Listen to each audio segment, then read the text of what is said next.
नमस्कार मंडळी. मिस्टरांना आज विचारलं भाजी काय बनवतो. मला म्हणे तुझ्या मनाने बनव.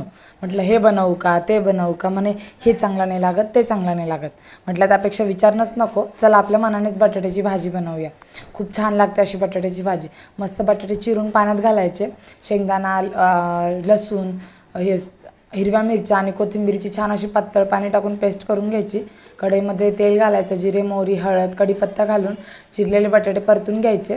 त्यामध्ये थोडंसं मीठ घालायचं परतताना. बटाटे 50% शिजले की यामध्ये थोडंसं कांदा लसूण मसाला घालायचा आणि शेंगदाण्याची जी पेस्ट तयार केलेली होती ना ती घालायची. बघा शेंगदाण्याच्या भाज्या काय भारी लागतात म्हणून सांगू तुम्हाला. तर तुम्ही कशा भाज्या बनवता मला नक्की सांगा.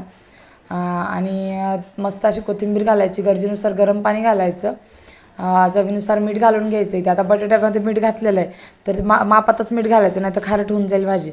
आणि नक्की ट्राय करायची बरं का. आणि जाता जाता चॅनलला सबस्क्राईब करायचं. बाय.